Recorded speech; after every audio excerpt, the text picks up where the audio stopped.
Hey guys, Chef Hawks here again. So we're on chapter 16 now, so we are going to be looking at all different types of meat.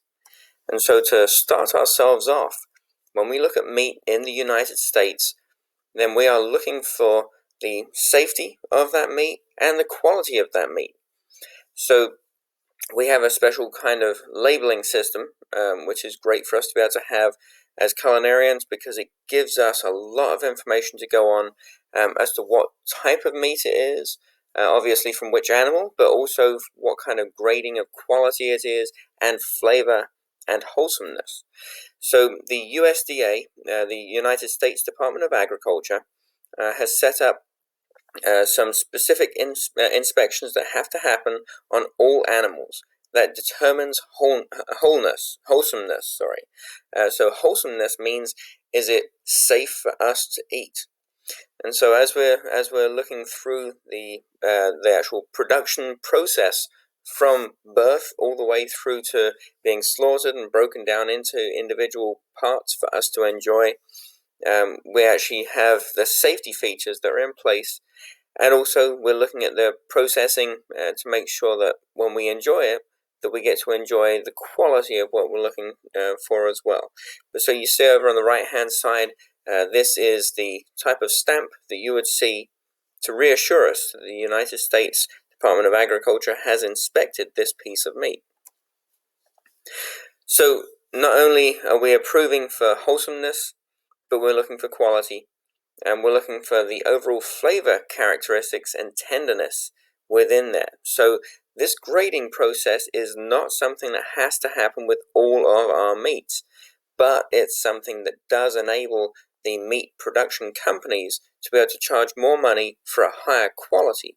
And this is something that offers us the information to understand if it is of that higher quality. This is a scheme which is completely voluntary. So that if a butcher feels, or if a butchery company feels that their meat is of high enough quality, they'll have it inspected for that quality so that they can sell it for a higher price to us because it's a higher quality product. So the United States Department of Agriculture is paid a fee by the processors and packers for these inspections to be able to ensure that quality and grade that particular piece of meat, so that we are then given the ability to understand what's coming to us in our, whether it's going to a purveyor or whether it's going to a grocery store, we can understand the quality of what we're looking at. So there are two different grades which are offered. We have our quality grade and our yield grade. So quality we're going to talk about in just a moment. Yield we'll talk about afterwards. Yield is talking about the amount that you're actually going to get from that carcass at the end of the day. So, and meats can either receive one or both of those grades depending on what the meat is and what the desire of that packer is. So with quality grades, that's going to be looking at measuring the flavor characteristics of that meat, if it's juicy and tender and full of flavor. For things like beef, veal, and lamb, we have some very specific grades which are offered. We have prime going up at the very best, and then to choice, select, standard, commercial, utility, cutter, cull, and canner. So really, once you get down to standard and below, you're looking at products which are quite often going to be used for larger volumes of pre-processed meats. It's really when you're hitting on things like select, choice, and prime that we're looking at taking whole steaks to make, to cook as a good traditional American steak. Pork is not given a quality grade, it's only given a yield grade. So let's take a look at prime. I've got a great photograph over here on the right where you can actually see lots of this, lots of the fat which is interwoven within that muscular tissue. And so what happens is when we cook that down, that will actually melt through into the meat. It gives more flavor, it gives juiciness and tenderness to that piece of meat. So prime is the highest quality of beef, veal, or lamb, It's found in food service operations in general, so you're going to be going to a great steakhouse to get something like this in general. So you can sometimes get it from a specialty butcher. I have heard that Costco also from time to time has it available too, but it's very difficult to come by.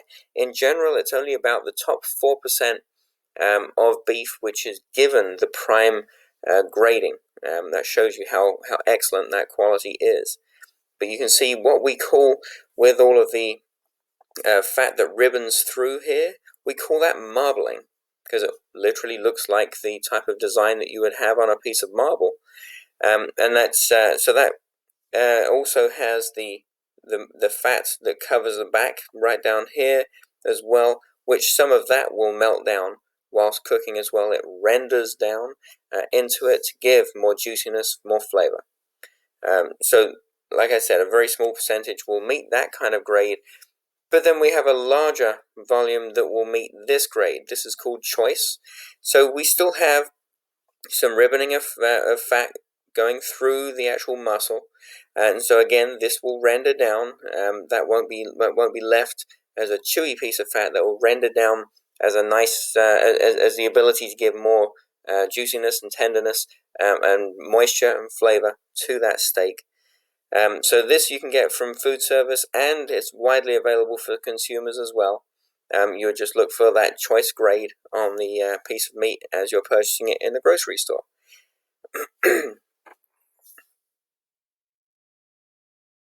But then we have select. Select is only used for beef, but so we have a slightly lower grade there than choice. But this is suitable for being able to make steaks, but we have to now be very careful. You don't see as much of the marbling going on. You actually see here there's a larger piece of fat. This won't necessarily all render down, so the actual eye of meat itself generally tends, like this one right here, tends to have a lot less marbling going on. It can dry out much easier. So we have to be very careful with the way that we're processing this in order to cook it and still have it be nice and tender. So often we'll actually process this. We may grind it down. It works very well for that purpose, or it may be made into various different canned products as well on a larger scale from a production company. But this is something which can taste good, but we have to work on it a little bit more. So let's take a look at some of the lower qualities here. So we have good is comparable to select or beef, but it's used only for veal and lamb. But then we have standard, commercial, utility, and cutter and canner are used as lower grades of beef. This is all generally going to be used for much larger production companies who are producing a specific product with this type of beef.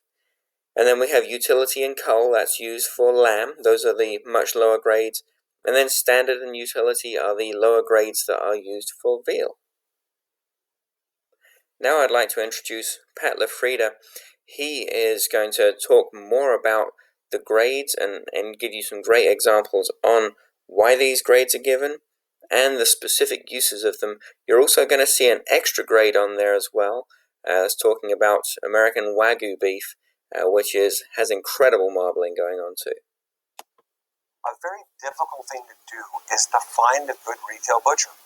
When you don't have a butcher shop and something is prepackaged, you're looking at that package. Now, if that package has a circle on it, and in that circle is a USDA establishment number, what most people don't know is that you can follow that meat all the way back to where it was processed. So you're able to see the safety of where the beef is coming from and where it's coming from. It's very important. The difference between that and just someone in a butcher shop telling you that it is what it is, there's a big difference. So you have traceability with the USDA and you have food safety, which they're very, very good at.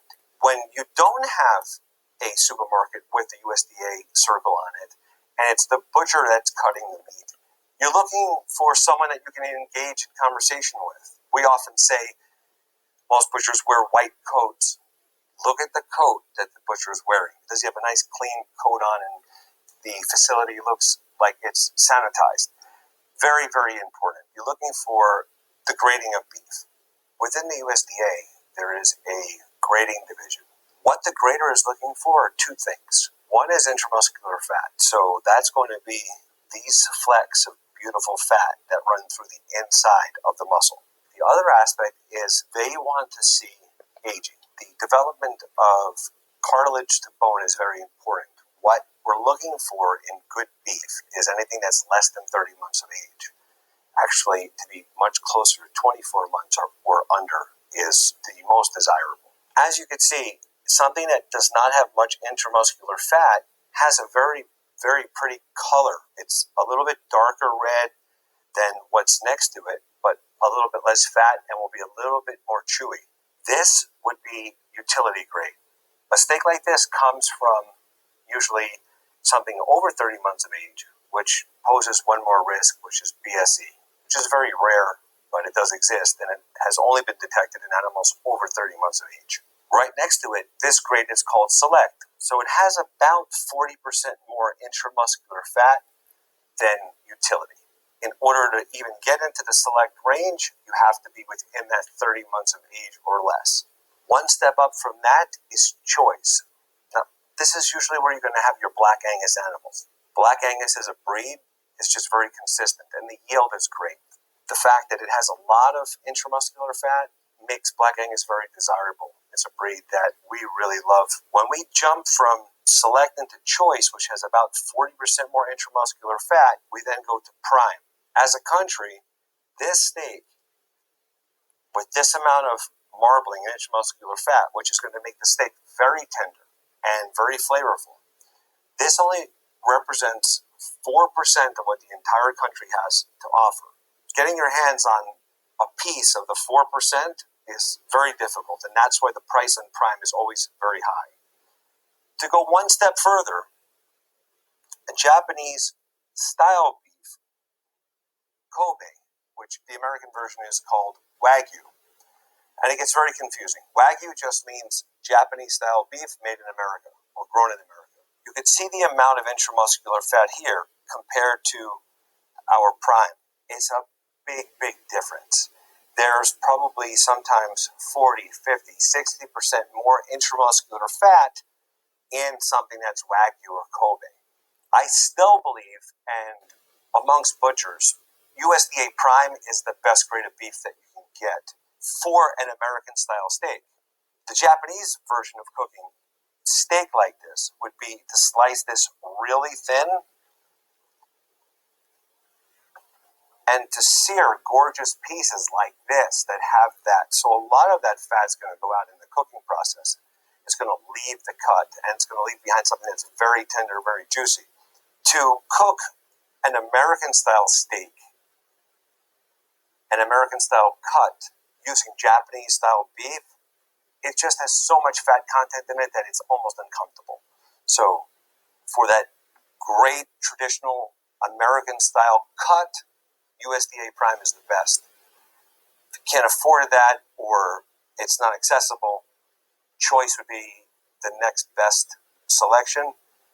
If you're on a budget, or maybe you don't want that intramuscular fat, maybe you want a leaner steak, then you can go down to Select or all the way down to Utility.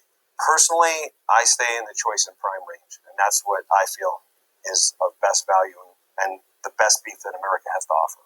Most often I'm asked, where do I get Prime beef? Really, specialty butcher shops are going to have it available.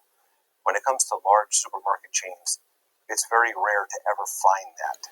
When it comes to cooking any of these steaks, I would prepare all of these differently. So if it's something that's very, very lean, I love the flavor of eating almost raw beef. If I was going to make a carpaccio or carne cruda where I was going to grind it like steak tartare, that's what I would want because I don't like to eat raw fat. When it comes to, let's say, Prime, I want to get a real serious hot sear on the outside. I want to make sure my grill is at about 500 or 600 degrees before I put the steak on there. So I'm going to get that exterior sear and still leave the center a medium rare or rare so I can taste the flavor. I can taste all the love that's been put into growing this steak.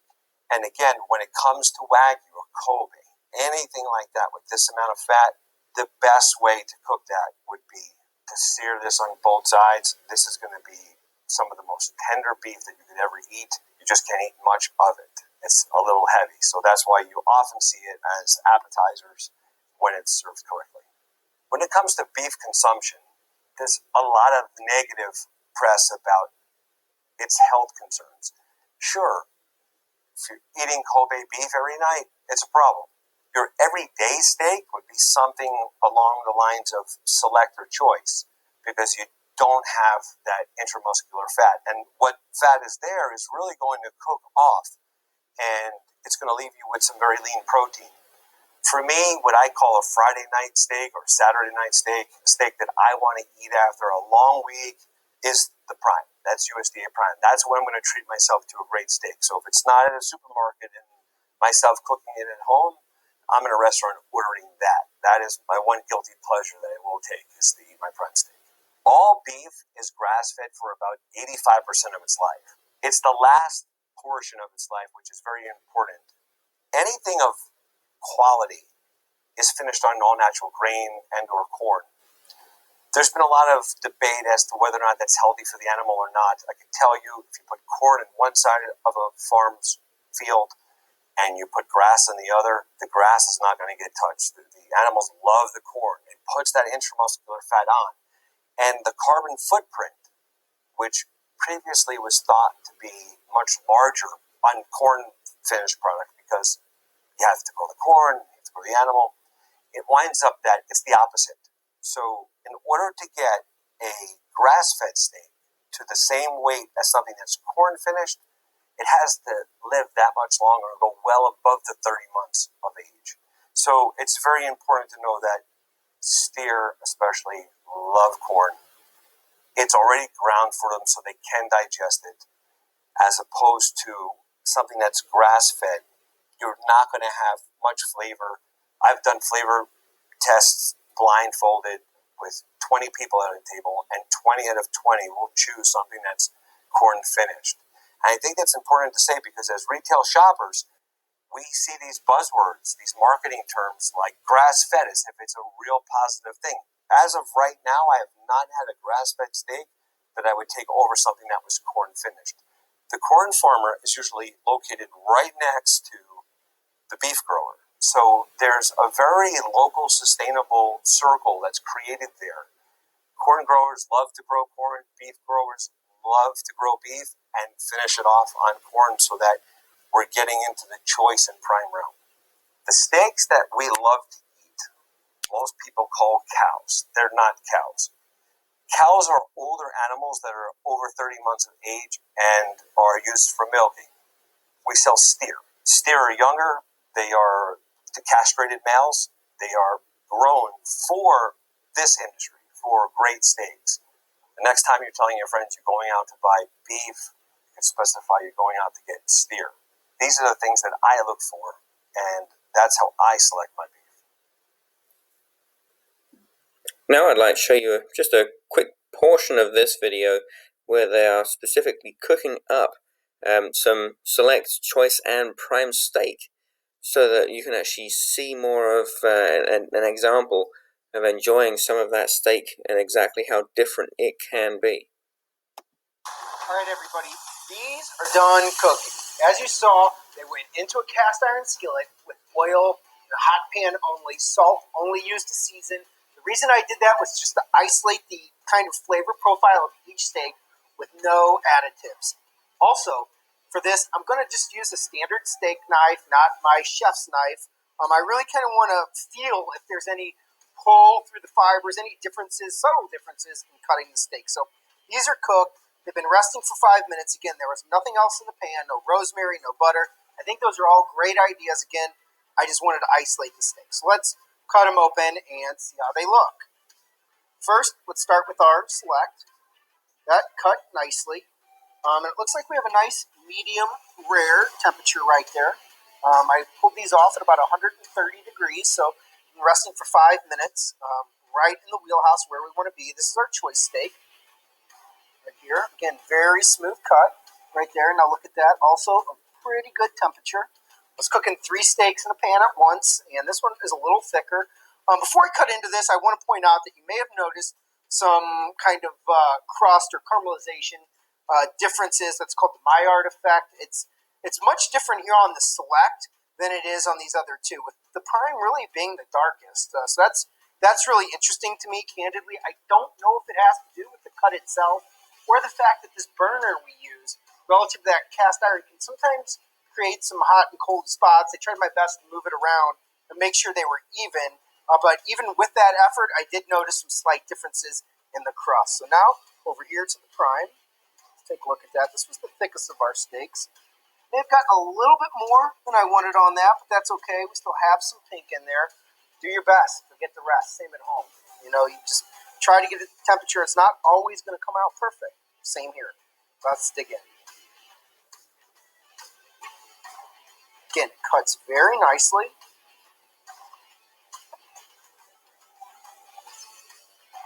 It's a good steak. It's not a great steak.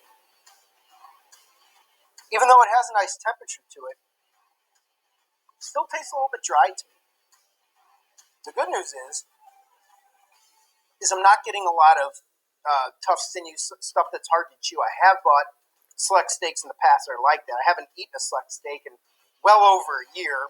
I was expecting a little bit more chew to the steak. Maybe it's this particular cut. I don't know.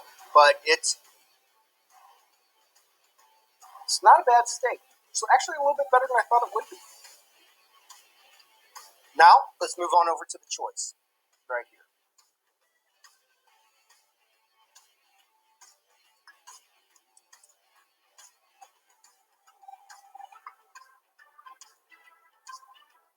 You can taste the difference. There is a difference. This is a richer steak. This is I guess the best way to put it would be a beefier steak. You really get that kind of punch from the beef, whereas this, again, it was tender, more tender than I expected, but still a little chewy, chewy in a way that it was like a little dry is really the way I mean it. But it's a great steak. This is a steak I think that would be very familiar to most of you. A lot of restaurants use Choice, not all the nice restaurants use Prime. It's a good steak. You're not going to be disappointed with that steak. Nobody's going to be disappointed with that steak that you serve it to. It's a good product. Now over here to the Prime, I'm going to go here over this thicker end, see if we get a different color, maybe. I guess it's a little bit more pink, a little thick. Let's give it a shot.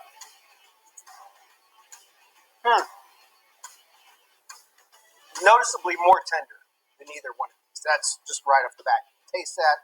Also, you get a lot more of that intermuscular fat, as we mentioned earlier. That fat is where it's at, and you can taste it right here. So that's really what you're paying for when you go with Prime. You're buying a more tender steak, typically speaking, and one that has more flavor. Yeah, that's a great steak. That's phenomenal. Look, in closing, I have to say, the Select performed better than I thought that it would. When we saw that steak out here on the board, it was almost pure meat. It was very lean. It performed better than I thought. Maybe it was just the bite that I had. Who knows? You're not going to go wrong with either one of these two steaks. So now we're moving on to looking at yield grade. So this is our measure that measures the proportion of edible or usable meat at the end of the day, what we have left to be able to prepare and consume. This is after the trimming of bones and fat and other inedible products that we can't directly eat. So this applies to beef, pork, and lamb. So at the end of the day, with the lower grade pieces that aren't going to have that same yield, that's what we're going to be using for things like ground beef and other highly processed products. The lowest grades, they're going to be used for canning. So the different types of cuts of meat will actually help a chef, a culinarian, to determine the correct cooking method. You need to understand, using various different cuts of meat, as to which type of cooking method is most appropriate to yield the best quality and the best flavors. The physical composition of that muscle tissue, and the muscle tissue, how it's impacted by the heat. We've already seen in that previous video where you have one that's ribboned with lots of fat marbling through. actually is impacted very well with a dry cooking method, whereas something that has a lower fat content, you'd have to look at some more moist cooking methods. So when we take a look at our cut of meat, then we actually look at the muscle tissue itself. So of this muscle tissue itself, 75% of it is composed of water, 20% of protein, and 5% of fat. The muscle fiber network is surrounded by connective tissue. That connective tissue is tough but very flavorful. It actually increases with age of the animal. And it increases with the amount of exercise that that animal gets. The shoulder and the flank actually are great examples of a lot of connective tissue where they actually work significantly more than other parts of the body, and so they have that much more flavor going on with them. So now we have two types of connective tissue that are in the various different animals that we break down. And so this is something very important that we need to understand. So collagen will break down in a moist heat cooking method. It actually renders down and actually gives flavor. Elastin, on the other hand, connects the meat to the bone. It will not break down during cooking. This is something we have to trim away because it will be very tough. It's not something that's pleasant to actually have in our finished products. So then we have our tender cuts of meat. They have the least amount of exercise. They generally tend to have more marbling of fats going through them as well. That includes things like tenderloins and roasts, which have a good amount of flavor, a good amount of ribboning of fats, but are very, very moist and supple, and very, very soft and easy to eat and easy to enjoy. So after the slaughtering process, the processor then cuts the entire carcass into smaller sections. So for different animals, this depends on how many sections a carcass is broken down into. So for beef, we break that down into 4 sections. It's a large animal. When you look at veal, veal is generally a calf which is between 1 day and 14 to 15 weeks old. And so that's just cut into 2 halves. It's a significantly smaller animal. The meat on veal has very pale flesh, depending upon how they were brought up as well, may depend upon what they consumed. They may have just had their mother's milk. They may have been kept inside a cow shed as well. Those effects actually will make the meat even lighter. So they also have a very delicate flavor to them. So the pork carcasses are generally cut into 2, and they will not have any other meats being processed in that same facility for cross-contamination purposes. And then lamb is under 1 year old. If lamb is over 1 year old, it's called mutton, and so and that's broken down into the primal cuts for a lamb. So when we're taking a look at butchers, what they're working on, they will take the meat that's now been aged between 48 and 72 hours. This actually helps to relax the meat out after rigor mortis. After that animal dies, the meat tends to toughen up as a natural progression of rigor mortis. They will hang that meat out for aging to lengthen the muscle fibers and to increase the tenderness of those different pieces of meat, different parts of the muscle tissue, to lengthen them out. The increase in aging time for different meats, especially things like beef, will actually darken the meats. It improves the flavor, and this all comes into because some of the moisture is actually released from that meat, and it concentrates the flavors. So because of that, it's actually going to reduce the yield. And so because of that, it's more expensive. So aged meats can be significantly more expensive than meats which are very quickly processed and sold. So we talk about primal cuts. So these are the first separated cuts from the carcass itself. We then go and take those primal cuts, those initial large pieces of meat, large pieces of carcass, and we fabricate them down into smaller, usable portions. This is called fabrication. So this is where the butcher takes those primal cuts, breaks them down into individual roasts and steaks. Let's take a look. We can actually see up on top here, this is the beef carcass. It starts up at the front with the chuck square cut, and then the shank. We have the brisket just on the back side here, over on this part here. We have the ribs and the short plates right under here. We have the short loin and the sirloin. This full piece together, if it's maintained together, is the full loin, and then we have the flank riding underneath it, and then the round, the beef round at the back here. And on veal, we have the neck, shoulder, and the hotel rack right behind. Then we have the shank and the breast running underneath. The loin, if that's trimmed as a separate piece with the flank riding underneath it. The sirloin and the leg sirloin off over on this the back end here as well. So then on pork, we have the jowls, can be very popular, and then we have the Boston butt. Contrary to popular thoughts, it's nothing to do with the rear end of the pig. The Boston butt is right up here at the shoulder. And then we have the hock, which is the shoulder or the picnic, and then we have the foot. And then we have the loin running right down here. If this is held in entirety, then you've got the fat back all the way through here. And then you have the spare ribs running straight down here with the bacon side belly, with all that wonderful fat that's ribboned through to make that bacon. And then the ham riding down at the back here and the foot. And then on lamb, so we have the neck and shoulder, and that runs back onto the hotel rack. You can see the bone running straight through here, and that runs right down on either side with a wonderful eye of meat here, and the loin. And then we have the breast and the shank running underneath here, with the sirloin running across here, and then the leg and the sirloin off right over at the back here. So when we're looking at the different cuts that we generally will get when we go to the grocery store, that's when we're going to be getting what we call the retail cuts. So these are ready for sale. These are pieces that have already been broken down into smaller pieces from the Primal pieces down into fabricated and into individual ready-to-eat pieces. They've been cut or butchered into the smaller pieces. Just bear in mind, the smaller the pieces that you are purchasing, the more work has been done by that butcher. And at the end of the day, someone has to pay that butcher for their work. And so this will increase the price.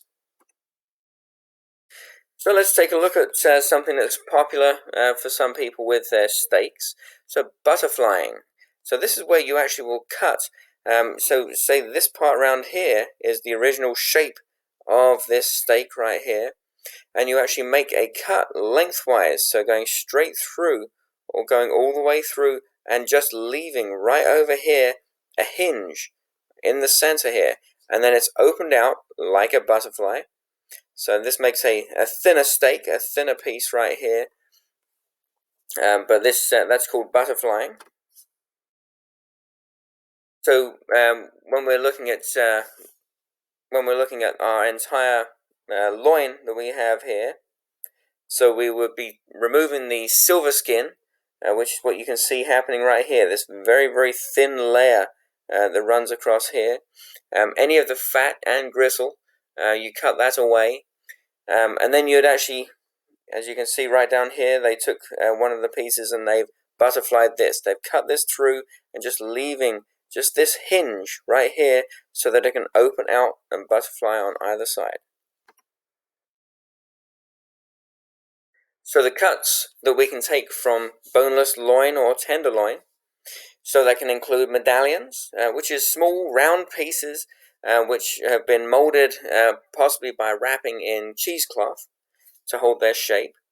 Then we have noisettes. Noisettes are small round portions of meat.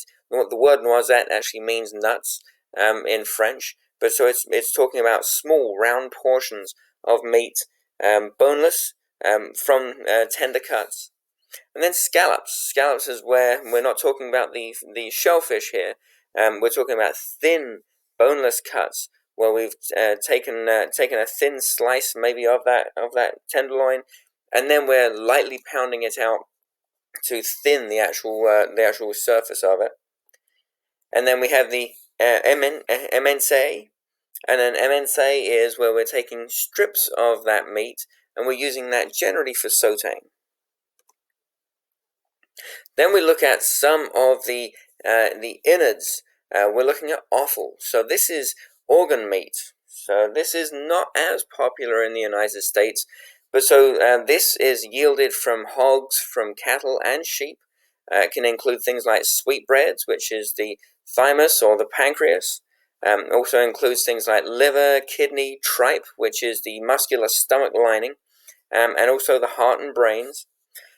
So offal meat is still enjoyed in several regions of the world, sometimes just directly as they are, just sauteed off, or it could be in pies and various things like that. But they have a huge nutritional value to them. Lots of essential vitamins and minerals are held in them as well.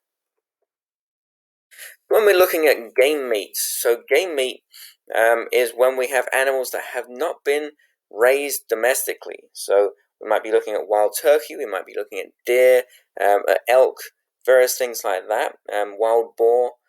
And so all of these animals that have grown naturally out in the wild, they will be slightly different in terms of the makeup of the amount of fat content that they have on them. They haven't necessarily had a life where they just had food dropped right in front of them. So they will probably be a little leaner. But for the most part, we can use some of the same preparations to prepare them. But traditionally, we actually have created lots of very distinctly different dishes that we enjoy with game meat.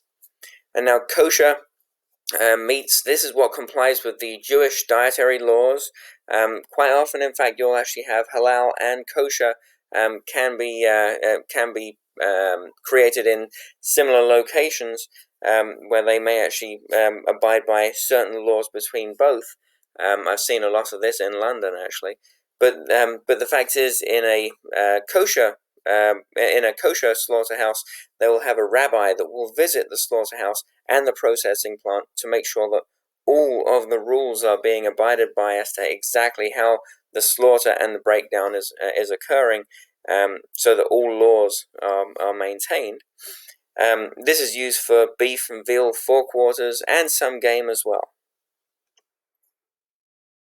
So when we're purchasing meat from processing plants, it's been inspected by the USDA, the United States Department of Agriculture, or by the State Department of Agriculture. The inspected products are then stamped. So now, this you have to bear in mind is they're looking at entire carcasses or entire large possible quarters of large carcasses. So the stamps which go on do not go on to each individual cut. So you may have a couple of sirloin steaks, but those sirloin steaks will not necessarily have that stamp on them. It's normally just one stamp for a large piece of that meat. But the stamp on the inspected carcasses and packaging should be evident. On the packaging, it should be evident all the time so that you know what kind of grade it's been given. So let's take a look when we are purchasing. So we have to look at what we want from our meat. Are we willing to pay for someone else to have done the fabrication for us? Will we purchase something that's partially fabricated that we may have the ability and the time and the space to be able to do ourselves? So as a chef, we would have to bear that in mind with our food costs and whether it's worth our time to get something that's more broken down, more fabricated, or less fabricated that we can do ourselves. We want to look at freshness. So we can freeze meats. However, we cannot freeze meats indefinitely. And so we have to make sure that we are protecting these meats in the best way possible. If it's just that it only needs to be refrigerated for a short period of time and then cooked and served, that is always best. Now, if we need to purchase a larger amount and we are going to keep them for a longer length of time, and they're going to be frozen, then we have to make sure that we protect that meat from freezer burn so that it doesn't have any ice crystals starting to draw on them, drawing out some of the moisture, giving it freezer burn where you have dry patches on the meat, and it really ruins and toughens up all of that meat. It dehydrates the meat. So when we're looking at meats, we want to look at the fat content, because that fat content will influence the cooking method that we use. As I mentioned earlier, when you have a higher fat content, like one of those wonderful New York strips that has all of that marbling going on in a prime steak, then we're going to use a dry cooking method, because when we're using a dry cooking method like sauteing that steak, then we're going to allow that fat to render down and to give moisture to that piece of meat as it's cooking relatively quickly. But then if we were going to buy just a utility piece of steak, and we understand that that utility piece of steak will dry out very quickly, very easily, because there's almost no fat in it, that's when we're going to need to use a combination or a moist cooking method. A combination being that we may sear it off, sauteing first, and then we're going to put it into into some stock to have a combination cooking method to braise that product, or we may be using another just purely moist cooking method to cook it, because that meat is so susceptible to toughening up without having that fat content in it. So storing and accepting meats. So when that meat arrives, 41 degrees Fahrenheit or lower, we are outside of the temperature danger zone all the time with our meats. We should be able to look at the texture. They should have a good firm texture. That meat should not be where you can just kind of push your thumb into it and it starts to really break down. That can mean that actual meat is starting to disintegrate, it's starting to break down, and that's not something we want to accept into our establishment. It should spring back when it's being touched and pushed. It shouldn't have any real odor to it. It should be clean, and it should have good, clean, intact packaging, so that we know that nothing has gotten to it. It's not being dehydrating. It's not drying anywhere, and it doesn't have any bacterial or viral issues which are going to be befalling it as well. So the color of beef should be a bright cherry red color. Aged beef should have a darker red, burgundy red color to it. Now, if it's been vacuum packed, then beef does go a purplish kind of a color as well. Bear that in mind. For lamb, it should be a nice light red color. For pork, should have a nice light pink color, and the fat should be good and white. So, the beef, if it has anything like a brown or a green kind of color to it, we're rejecting this. Again, for rejections, we're looking at lamb that has a brown or whitish kind of a surface covering any of the lean meat. That should be rejected. And then for pork, if it's excessively dark, if it's soft, or if it has any rancid smell to it, the rancid nature of it would be the fat, because pork has a fairly significant amount of fat on certain cuts. If you smell a rancid note to it and it doesn't smell good and fresh and clean, then that should be rejected as well. So when we're looking at rejections, any texture of slimy or sticky or very dryness, those are problems for us. Any kind of a sour odor. When we're looking at the packaging, if the cartons are broken, we have dirty wrappers, if we have torn packaging, and if the vacuum packaging is broken at all, if it's not fully sealed up, we're rejecting all of those. Any freezer burn, any kinds of frost or ice or leakage from that package will indicate that there have been some problems during its transportation. We don't want to accept those problems. So where do we store our meats? So this is very important for us as well. So we're storing them immediately after delivery. We're checking them in. We're making sure they're of the right quality. We're going to weigh them to make sure that they're of the right quantity that's being promised.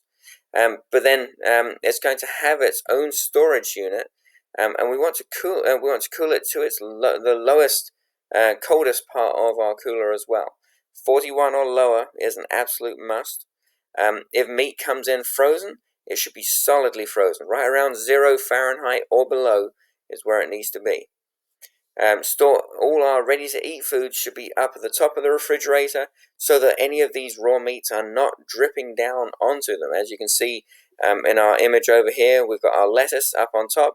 There's no way that our fish, that our meats, or anything else are going to drip onto any of our ready-to-eat foods.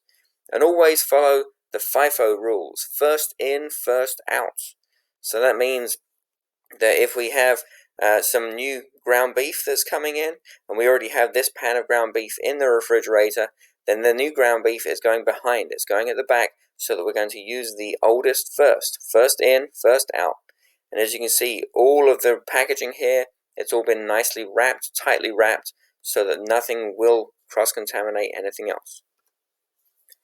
So the chef's goal is to maximize flavor and tenderness of all of our meats, minimize any loss of moisture that can occur.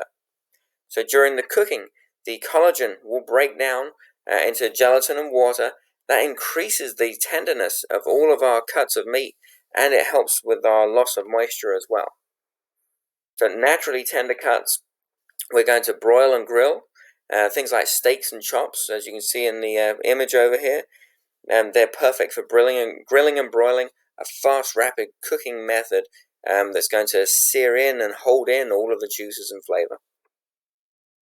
We can use roasting for things like ribs and tenderloins, where we can trim any visible fat. We sear the meat off, as you can see in this pan right here. This is a red-hot pan, and they are searing the edges off. This will seal in all of the juices, so as we continue to cook it, we'll minimize the moisture loss from this product. And then we can marinate or bard and stuff any of these meats too. This can give additional flavor and additional moisture to all of our meats. So cooking roasts, our larger cuts of meat, we're going to do those uncovered. We're going to have them on an elevated rack. We're going to have mirepoix, which is our 50% of onions, 25% carrots, and 25% celery that we're going to have in there during that final hour. The golden brown exterior is a must on a roast. That's what we're looking for. But so that will help us to seal in the moisture that's inside. We're going to baste that roast every time periodically through the roasting period, just so that way we maintain as much moisture inside that roast as possible. In order to tell doneness on a roast, it's not like a steak where we can touch it and we can feel how much spring back we get. We're going to have to use a thermometer. Otherwise, we risk overcooking and drying that meat, or we can undercook and we can possibly have meat which is underdone, which, as we know, can be dangerous in terms of bacterial problems. So when we're looking at dry cooking methods with fat and oil, so this includes sauteing, stir frying, pan frying, and deep frying. So we're going to be cooking meat very quickly with these methods. We're going to use high heats, so we're going to be using tender pieces of meats and individual portion-sized pieces. So stir fries, deep frying, that's when we're going to be using small individual bite-sized, mouth-sized pieces in all of these cooking processes of tender pieces of meat. When we're sauteing, we're serving with a sauce generally, and we'll prepare those while we're cooking it, and we deglaze the pan. Deglazing the pan is when we take our hot pan that we seared off all of our meat, we sauteed our meat in, and we add some kind of a liquid. It might be stock, it may just be water, it might be wine, and that will deglaze. It will draw up all of the flavors from the bottom of that pan. When some people look at the bottom of that pan, they may think that that's just burned on food product. It's not at all. That's where a lot of the flavor is. We want to maintain that in all of our dishes to be able to enjoy it. So the importance of our sauces is that it contains the food's lost flavor that we're creating in that pan, and it introduces some new flavors, and it adds moisture to the meat that we're going to enjoy as well. So the uses of flour that we can use when we're preparing some of our meats, we'll very often, in a lot of different cooking methods, use flour to actually protect our meat, to add an extra slight shell to it. And so that's when we're going to dust some meat strips, maybe some beef strips that we're going to be dusting off. We'll shake off the excess because we don't want to be clumping up. That shouldn't be a part of the flavor profile. It's more of a protectant that goes around the outside of the meat. and it helps that meat, as it's searing off with that flour dusted around it, it helps to retain more of the moisture inside the meat, creating like a jacket just around the outside. And it helps to promote browning as well. It gives a wonderful color, and the flavoring really comes through as well.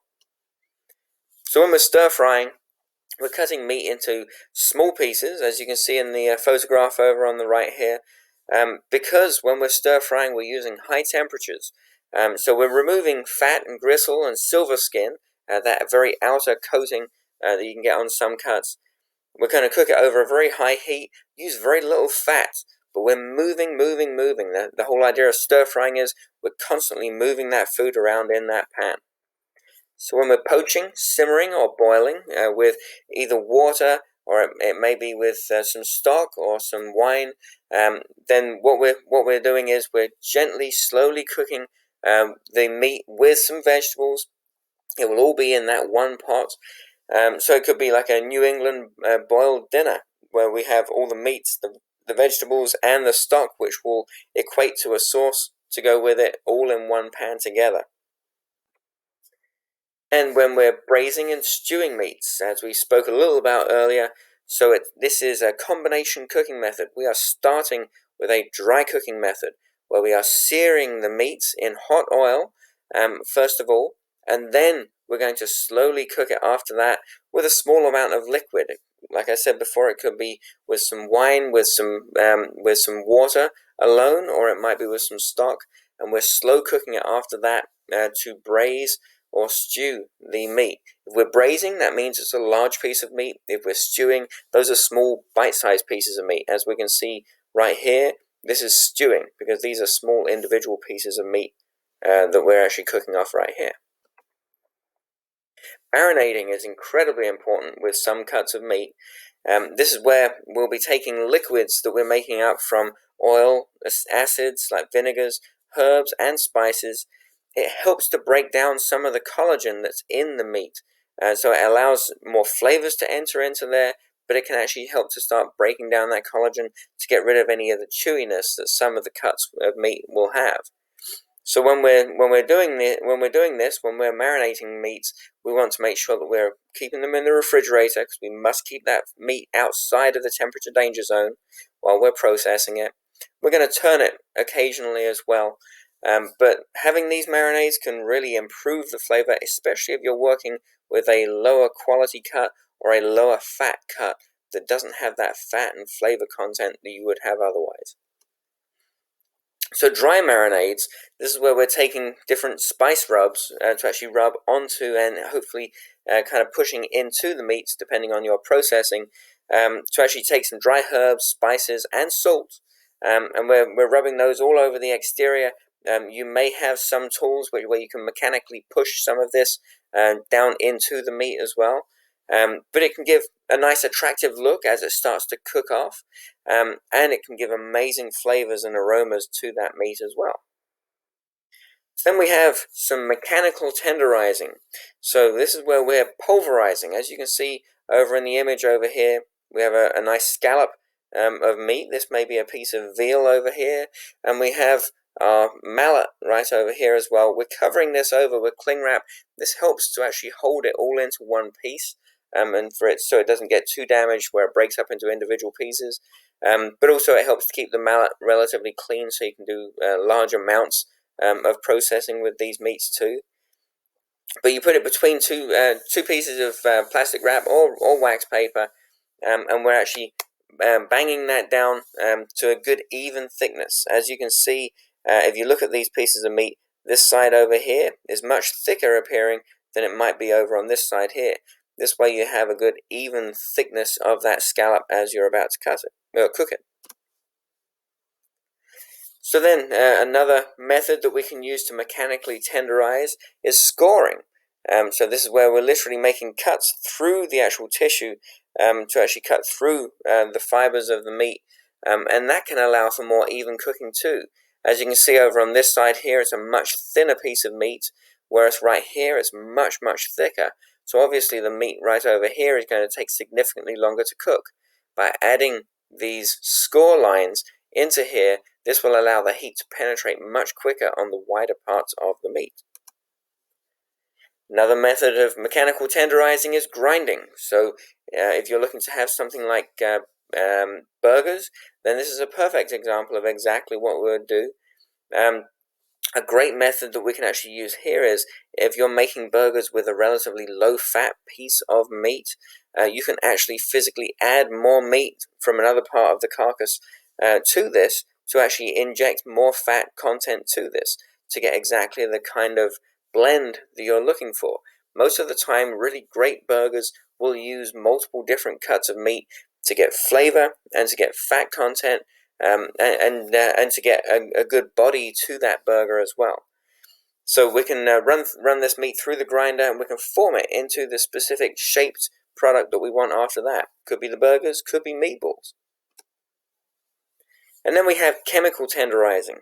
So this is where we can use different powdered tenderizers that will actually start to break down the meat before we start to cook it. And we're applying that to the exterior, and then so that we can start using this to tenderize the meat before we start to cook. Now, when we're adding marinades to our meats, we're looking for it to add flavor. We're generally using acids in there, which denatures the protein, the longer protein fibers in there as well. Just bear in mind the amount of time that you want to marinate. You need to allow enough time for the marinade to actually take effect, for it to start breaking down some of those longer protein fibers. But again, not too long, because otherwise you can actually have it where those acids can start to chemically cook the meat, and it may actually take it farther than you want it to go. You can use actual special injectors to inject the marinade directly inside the meat as well. So then we also have our methods where we can tenderize the meat by the cooking process as well. So this is when we have our combination cooking methods using moist and heat cooking methods, stewing, again, for smaller pieces of meat, braising for larger pieces of meat. So this is a braise right here, being a larger piece of meat. Again, if it was a small piece, say if it was a piece the size of this potato right here, then that would be called stewing. We're cooking this for a long time. After searing it in a hot pan, we're then slowly cooking it so that way it literally breaks all those muscle fibers down, and literally starts to get to the stage where it will literally melt in your mouth.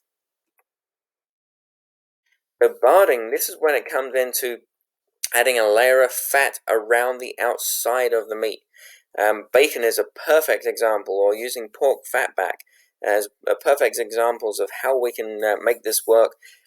So this can be great if you're cooking up a piece of meat which has a very low fat content. Say if you're doing chicken breasts, or if you're doing pork loin, they have an amazingly small amount of fat ribboning through them. And so if we actually bard them, if we actually wrap some bacon or some fat back around the outside of them, we can tie it, and then as we start to roast it or pan sear it, it will actually start to render down some of the fat that's surrounding it, gives it more flavor, and it maintains the moisture in that meat. It literally protects the outside layer of that meat from drying out as it's cooking. This is great for us to also be able to use on things like game. As we spoke about a little while ago, game meats tend to be much, much lower in fat, so they need that help. So let's look at when we're roasting a large roast. Different temperatures that we want to be aiming for so that we can hit it right on the mark where we want to enjoy it. So when we're determining a rare doneness, then that means that we're going to get the internal temperature being around 130 degrees Fahrenheit. So this is where the internal look of that meat will be a bright red. It's going to have an external brown color. And then if we're aiming for medium, then that's where we'll be aiming for 145 degrees Fahrenheit for the internal temperature. The internal look will then have a pink color to it. The external walls will actually be well browned off on their surface, and the actual exterior will be much more firm to the touch as well. When we're cooking something through to well done, if we've got a roast that we're cooking through to well done, then we're going to aim for a temperature of 160 degrees Fahrenheit. So this is the highest temperature we want to cook that roast to. If you cook it any higher than that, then the only thing that's going to occur is you're actually going to lose more moisture content from that roast. It won't improve anything any farther when we hit 160 Fahrenheit. In fact, this is a little hotter than most chefs would prefer to cook quite a lot of different meats, especially things like beef, through too. So you're going to have very little, if any, juices left in there at this temperature. It's going to be completely cooked through in the center. It'll have a brown kind of a color to it, and it's going to be firm and dry on the outside. So then it's important with roasts, we allow for them to actually rest for about 15 to 30 minutes to allow the moisture content to level back out in there and to make sure that we're not losing any of that moisture as we start to carve it. I've actually got a useful video that we're going to watch on this matter. So PBS did this great video, all talking about whether it's a good thing to allow meats to rest that we've just cooked up. They're also talking about steaks, and they show a great example with a steak, because that can also be a big factor for making sure that that steak has a great moisture content to it as well, is to allow it to rest for a few minutes after it's finished cooking. Let's take a look. Have you ever wondered why just as you finally finished cooking a delicious steak and are ready to serve your guests, someone inevitably reminds you to let the meat rest? Does meat need to rest? Is it actually tired in the first place? It turns out that letting meat rest can make eating it more enjoyable, and that's according to science. So let's explore why. I'm Sheril Kirshenbaum, and on this episode of Serving Up Science, we're cooking up some steak and exploring the science behind why most so-called experts want you to let your meat rest. Think about the last time you didn't like eating a steak or burger. Was it too tough, overly dry, dare I say, leathery? Yeah, that doesn't sound good at all. What it probably lacked was moisture. When it comes to cooking, roasting, broiling, or grilling meats, for the best flavor, letting meat rest helps keep what we often call the juices inside. Now notice I didn't say blood. It's not blood. The red-colored liquid you see when cooking or cutting meat is actually water and myoglobin, which is another protein that stores oxygen and gives beef its pinkish red color. What we call white meats, like chicken and turkey, don't have as much myoglobin, which is why they appear lighter in color and can taste particularly dry. Now, back to why we let meat rest. Joining me in the kitchen today is my husband and sous chef, David. Hi, honey. Hi. He'll be cooking up some meat for us. Well, for science. Let's get our ingredients for a medium rare strip steak. It's not all that complicated. We just need olive oil, salt, and a good skillet on a medium heat. Looking at our steak, all of that meat was once muscle on an animal. And when we add heat, a lot happens. It shrinks and gets firmer, the color changes as fat breaks down, and the water and myoglobin that we love seeps out of the steak. There are fibers in the muscle that contract and relax, which had once allowed the animal to move. These are what give meat what we tend to call its grain. Within muscle fibers are two protein threads or filaments called myosin and actin. During muscle contraction, the myosin threads grab onto actin threads, pulling them closer together. For our steak in a pan, turning up the temperature actually changes those fibers. First, the heat breaks down myosin threads, altering their shape in a process called coagulation and making the meat shrink. Water gets squeezed out of the muscle, which begins to happen at around 100 to 120 degrees Fahrenheit, notably before the meat is cooked to a safe temperature to eat, which is at 145 degrees according to the USDA. The actin breaks down at higher temperatures from 150 to 163 degrees Fahrenheit. When that happens, your meat is going to get very firm as the process pushes even more water out. If we remove all of that moisture, we wind up with a dry, overcooked steak that's not going to impress anyone. And this is the reason professional chefs aren't so pleased when a customer requests their dish well done. It won't be juicy and might even get sent back to the kitchen. It's well done! We're cooking our steak medium rare, so we'll remove it once it hits a critical 145 degrees Fahrenheit. At that point, you can safely remove your steak without worrying about getting sick. And now, it's all about how pink to brown a center you're aiming for. Once I take the steak off of the heat, it gives those coagulated myosin proteins a chance to relax a little bit. As the meat rests, The moisture that had been squeezed out of the muscle fibers has the opportunity to seep back in. There's a lot of smoke. Yeah. Just about done. 145. 145. Right. Now the kitchen smells great. I'm ready to eat, but we need to let the meat rest. So we're going to cover it with some foil, but how long do we wait before preparing and eating it?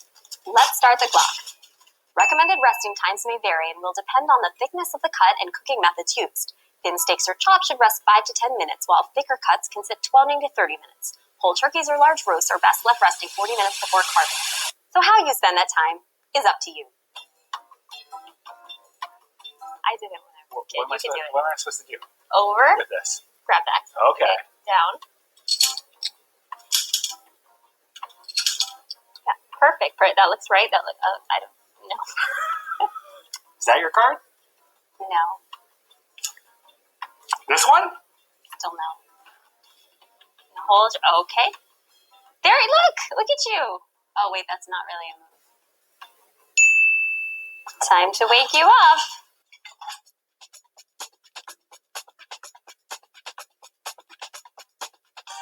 You want to try? No, that's pretty gristly. Ah. You can have that piece. This looks like more your size. It is moist. You've done well. It's got its juices, and I wouldn't call it leathery. Well done.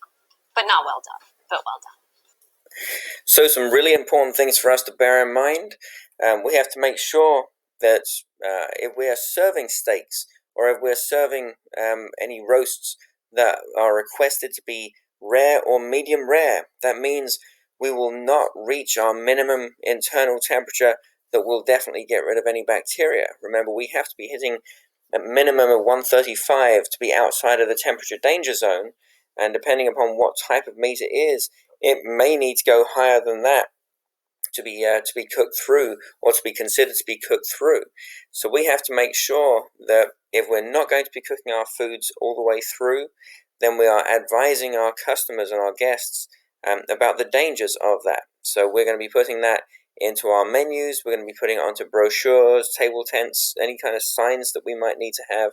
It may even be something where a guest is advised by the waiter or waitress of the fact as well, that they will be taking on the risk of eating that underdone meat. So let's take a look at steaks. So we have several degrees of doneness that we'll be looking at for steaks. So if we're cooking it rare, then that's going to be between 125 and 130 Fahrenheit. We're going to be searing it on both sides. When you push down on a rare steak, you will feel virtually no resistance at all to it pushing back, as the temperature hasn't risen in the center to a very high temperature at all. The interior should be red with almost a blue kind of a color in the very core. It should be warm all the way through, but not hot at all. When we're cooking to medium rare, that's when we're going up to between 135 and 140 Fahrenheit. So we cook it until the drops of blood start to rise to the upper surface of that steak. We're turning it and just browning it on the other side. When you push it, it should have a spongy-like feel to it. But it should, again, not be something that pushes back too hard. It should be bright pink to red when you're looking at the very center of it as well. When we're taking it to medium, we're at 140 to 145 Fahrenheit. So we turn the meat when drops of juice are visible on the surface as we're searing it off, and we're browning it on the other side until the meat resists. So as you're actually pushing on the meat, you feel some definite resistance now when you get to medium. It should be pink in the center and pretty warm in the center as well.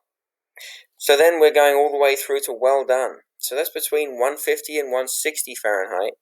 So this is when, again, we're turning the meat as we're searing it. When drops of juice are visible on the surface, we're cooking it until it's firm to the touch. It should be heated throughout the center of the meat, and so it should have just a slight pinkness to the very center. So something we always have to bear in mind, and especially because we're resting these meats, is that there is the factor that we have to add in there of carryover cooking.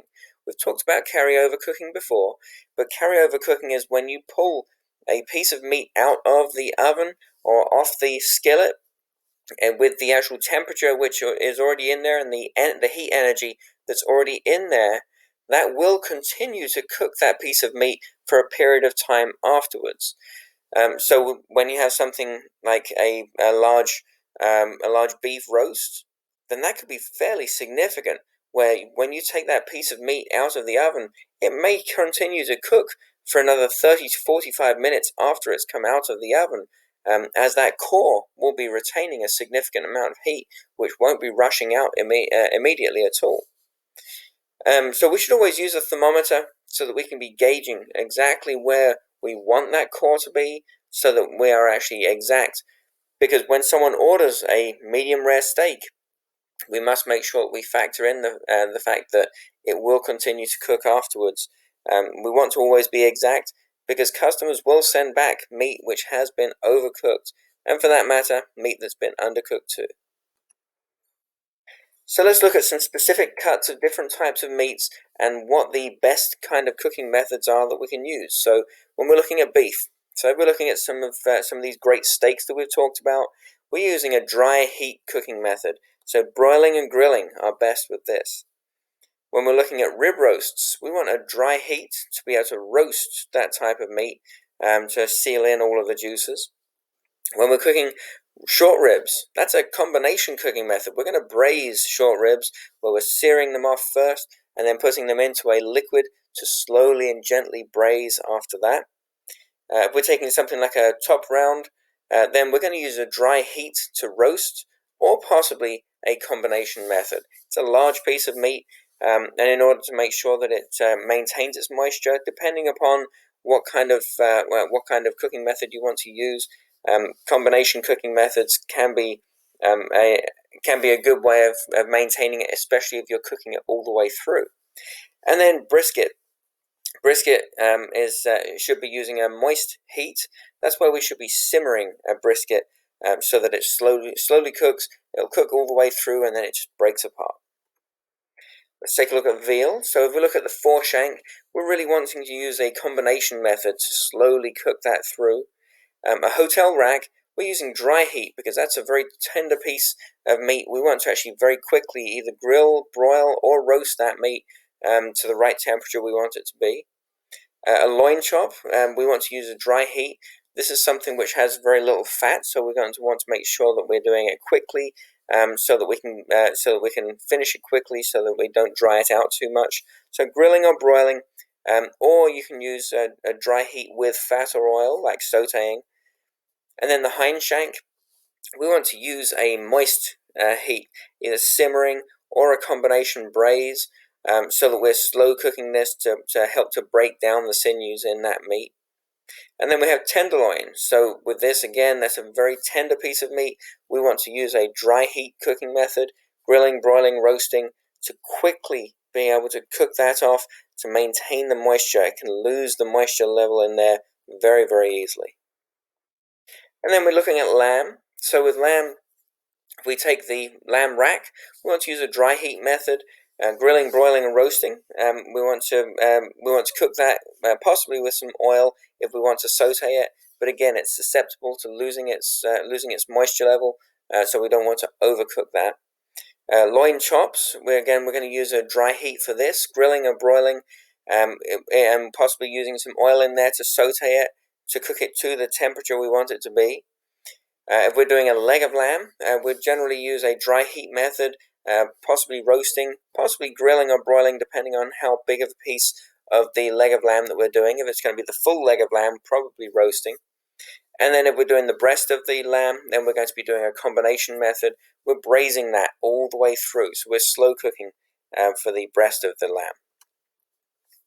Now with pork, when we take things like the spare ribs, we're going to do a combination method on there. We're going to steam it and then grill, so that we can fully cook that through.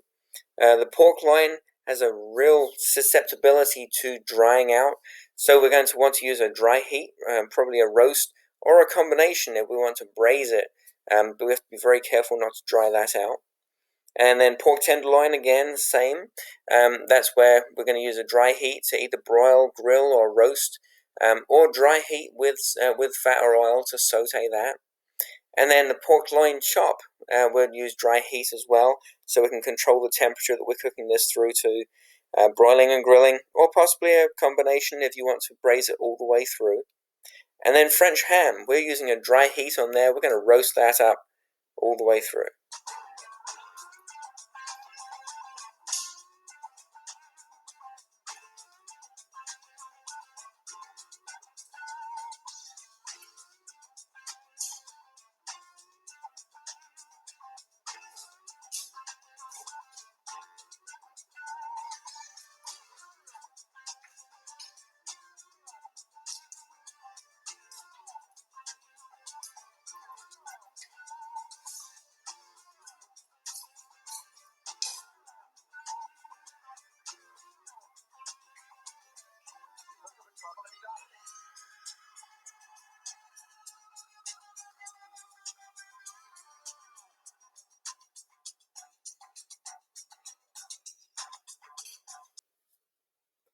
So I hope this was informational for you.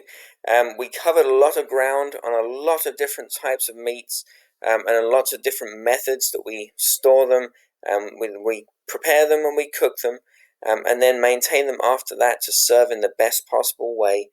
Let me know if you have any questions on anything, and I'll see you in the next chapter. Thanks, guys.